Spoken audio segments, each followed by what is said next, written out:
All right, I'm so excited to be joined by Tate McRae. First off, where are you joining us from? I'm in LA right now. Okay, all right, so skipping Canadian winters then, I see. Yeah, I'm avoiding it as much as I can. Now, originally from Calgary, right? Yes. Do you still make your way up here very often? I was there, unfortunately, for Christmas. So Unfortunately. cold. It was minus 40 every single day, and it was miserable. Do you make the full move down to LA now, or do you still have a place up here? Yeah, I mean, my family's still at home, but I'm basically here full time. And then obviously I'm touring all year, so I'll be just traveling so much. Yeah, of course. You kind of is part of the job, hey? You don't mind the travel? Yeah, I love it.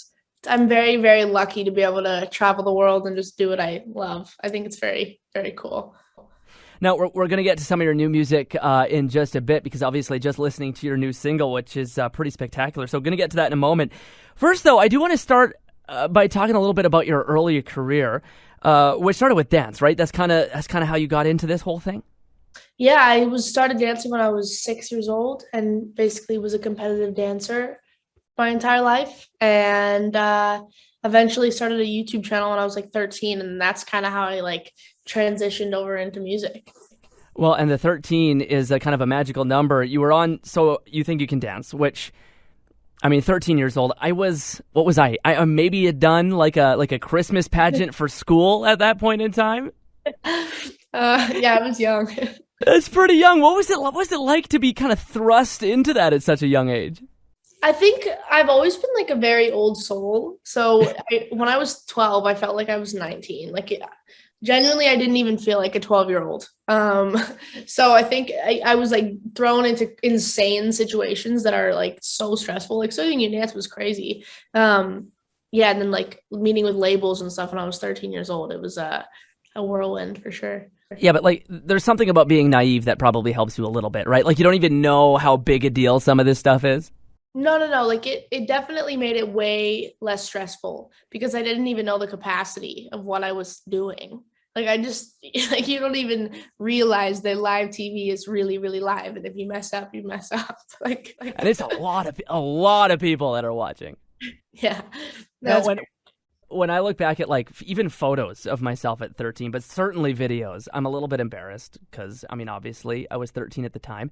What is it like looking back? Because I mean, it's all been so well documented. yeah. I think that's the coolest part about my job is that every single part of my life is like kind of captured into either a song or a dance. And then I can look back on the internet and see everything. I think at times I'm like, oh, why did I post that? Like I have my entire life on the internet for the good and for the worse. But sometimes it's really, really cool to look back at. Yeah. Now, tell me a little bit about the before and the after, because I mean, obviously, So You Think You Can Dance, and then a whole bunch of music stuff very shortly thereafter. What was it like, Yeah. kind of before some of this? I was a really competitive kid. I think at like 8 years old, I remember telling my mom, I'm like, I'm gonna do this so I can like I want to be the best dancer. I trained my ass off every single day. I was at a ballet school. I think I trained 40 hours a week in dance. This is a very crazy, crazy kid. And that was on you? Like you weren't forced to do it? No, it was all me. I don't even know where it came from, but yeah, like I remember one week before nationals, I was 9 years old and I cut out sugar for 6 months. Like that's crazy. Like I'm like, you're a psychopath. I don't have dedication like that for anything in my life. Yeah. Are you still Yeah. like that? Like, what's playing a board game with you like? Um, Surprisingly, when I'm playing games, I'm so bad at them, I kind of just let it happen. Um, but I'm a very dedicated kid. I think if I want everything to, I'm gonna work for everything no matter what. I think that's always been like my strength is like, no matter where I'm from or what I'm doing, I'm always gonna be the hardest worker in the room. Admirable. Very admirable, I think. Thank you. So, with all of this success at a super young age, I mean, when you look at like your friendships and your childhood friendships, how did kind of that stuff change with success? Because that's got to be I mean, obviously I didn't deal with that. Um, it's weird. I think it's really strange because I saw the shift in like a lot of people, which like I never really thought I would see, but like a lot of people who like couldn't care less for me when I was in school with them, are now like texting me a lot. Like it's very funny to just see how when you start doing music or you start doing something that you're really, really passionate about, people like come out of the woodworks. So it's interesting, but I know who my circle is for sure. I know who the people who have like stuck with me since day one. Yeah, you got to have that tight circle, right? Like that support, and also just because everybody has to have like normal friends. Yeah, I think my normal friends are what keeps me sane sometimes. I'm like, okay, there's something other than the music industry out there. You don't need to cut out calories all the time. No. There's regular life. So, because a lot of us think of kind of celebrities as being these like crazy, wild, alien people that have a completely different lifestyle. But what does like a regular night with friends look like? I mean, we'll probably just either chill in my apartment or my friends' apartments and watch shows. I don't know. We do a lot of stuff. I think it's like very, very chill. Or we'll like go out for dinners or it's very adult. Like we'll go out and we'll like we'll get all fancy and like it's very, very fun. I have some good friends here. A nice dinner party and home by midnight. Pretty much. So moving on to some of the new music. Obviously, we've been playing a lot of your music here for a while now, but I know the new song, She's All I Want to Be, pardon me. Tell me a little bit about this one. What makes this one special in your mind? I don't think that people write a lot of concepts like this. I think no one likes to admit like jealousy or the gross feelings of comparison.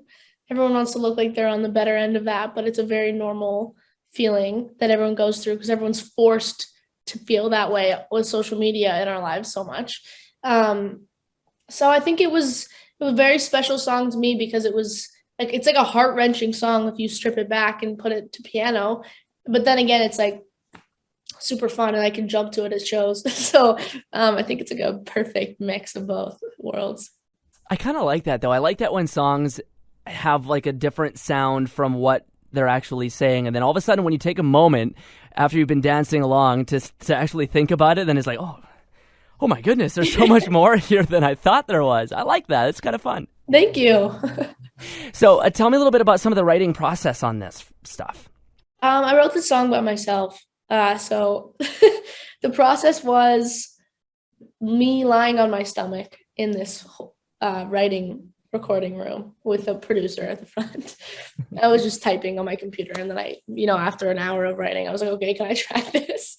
And then I put it in the recording studio, and it kind of just happened. It wasn't really like a lot of songs I feel like are very like hyped up in the recording studio. Like there'll be like multiple producers and writers and they're like, oh yeah, like this is sick. And I'm like, I don't remember talking about this song at all. Like it was like silence. Quietly writing on your computer and then being like, hey, this is the song now. It's done. Pretty much. That's 1,000% that's how it went. Well, and let's talk a little bit about the music video as well, because I was just watching that and talking about your dance. I mean, the whole vibe, the whole dance vibe. Tell me about that, because it was so much fun to watch and so many beautiful colors and amazing performances. It was really fun. I mean, obviously when I can dance whenever I want, it's very fun. All with my dance friends too. And then I think it was really cool because I kind of came up with like the whole creative. So it was like creating a mini movie and like directing it, which was very cool. Oh, that was all on you too. Wow. Okay. That's a lot.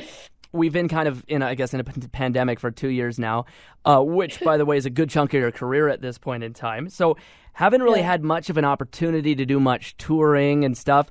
What are you working on that front? I'm going on tour in a week. So I'll be gone till July, and I'm going all over the place, and then I'm opening up for Shawn Mendes in the fall. Man, that's got to be fun.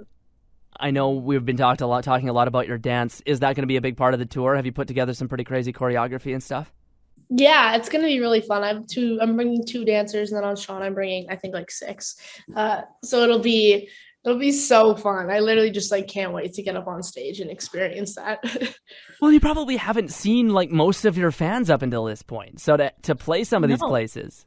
No, I've only experienced like this summer was the first time I experienced festivals. And it was like mind blowing what happened. Like it was just like the most crazy experience ever. So surreal. So I can't wait for the real shows. A little bit addictive too, hey? Oh my gosh. Like I think it's crazy because you go through such a high when you're on stage. Like you feel like you have like the world like literally in your hands. And then it's like you get off stage and you're like, God, what do I do now?